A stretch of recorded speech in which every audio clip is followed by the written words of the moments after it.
Now ये हमने अभी पढ़ा कि केमिकल काइनेटिक्स क्या होता है। अब हम पढ़ेंगे types of chemical reactions. Types of chemical reactions on the basis of rate। Rate के बेस पे जो केमिकल रिएक्शंस हैं वो कितने टाइप की होती हैं? 3 टाइप्स। ये 3 टाइप्स होती हैं रिएक्शंस। कौन कौन सी? फर्स्ट है आपकी, first type of rate of reactions is fast reactions. कौन सी रिएक्शंस होती हैं आपकी? Fast reactions. सेकेंड होती हैं आपकी स्लो रिएक्शंस, और थर्ड वन इज आपकी मॉडरेट रिएक्शन। अब यहाँ पे क्वेश्चन ये अराइज हुआ कि फास्ट रिएक्शंस कौन सी होती हैं? फास्ट रिएक्शंस जो होती हैं वो इतनी फास्ट होती हैं कि हम उनकी रेट को कैलकुलेट नहीं कर सकते, उनकी स्पीड को हम कैलकुलेट नहीं कर सकते। The rate of these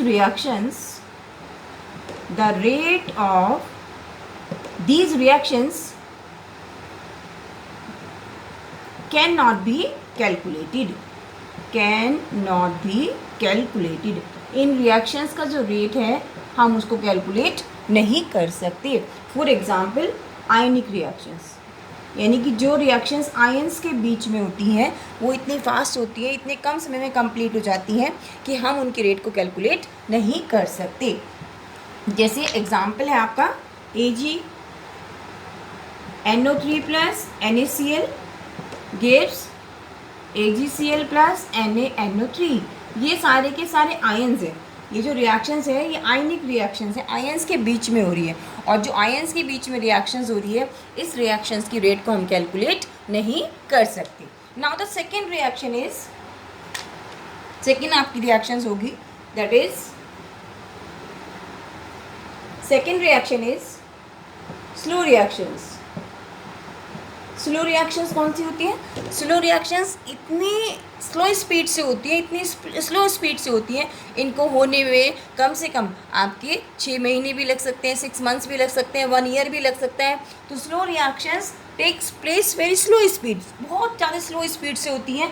the rate of these reactions cannot be calculated. इनकी रेट भी हम कैलकुलेट नहीं कर सकते because they takes a lot of time. वो बहुत ज़्यादा समय लेते हैं, बहुत ज़्यादा समय में लगता है, तो इनकी रेट को भी कैलकुलेट नहीं किया जा सकता। For example rusting of iron. जो रस्टिंग ऑफ आयरन है इसको होने में कम से कम 6 मंथ्स या 1 ईयर के लगभग लग जाते हैं, तो इसकी रेट को भी कैलकुलेट नहीं किया जा सकता। फिर ऐसी कौन सी रिएक्शंस है जिनकी रेट को हम कैलकुलेट कर सकते हैं? वो है थर्ड टाइप आपका मॉडरेट रेट रिएक्शंस। तो ऐसी मॉडरेट मीन्स ना बहुत ज़्यादा ना बहुत कम, मॉडरेट का मतलब इंटरमीडिएट्स। इट मीन्स ना तो फास्ट है ना स्लो है, उनका जो रेट है बिल्कुल ऑप्टिमम रेट है, मॉडरेट रेट रिएक्शंस है। तो इसमें ज़्यादातर जो रिएक्शंस आपकी आती हैं वो आती है मॉलिकुलर रिएक्शंस। ये मॉलिकुलर रिएक्शंस होते हैं। Rate of these reactions can be calculated. Rate of these reactions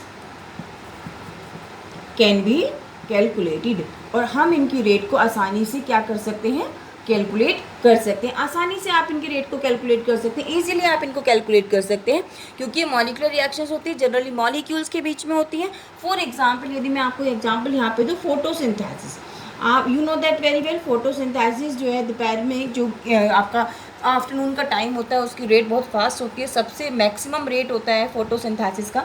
तो फोटोसिंथेसिस से और भी बहुत सारी रिएक्शंस हैं। H2 + I2 gives 2HI। तो एक ऐसी केमिकल रिएक्शंस है जिनकी रेट को हम इजीली क्या कर सकते हैं? कैलकुलेट कर सकते हैं। तो हमारे पास on the basis of rate chemical reactions are of 3 types. First is fast reactions, जो आयनिक रिएक्शंस होती है, आयंस के बीच में होती है रिएक्शंस। दे टेक्स वेरी स्मॉल टाइम, इतना स्मॉल टाइम होता है इनके लिए, इतना infinitely very very small time.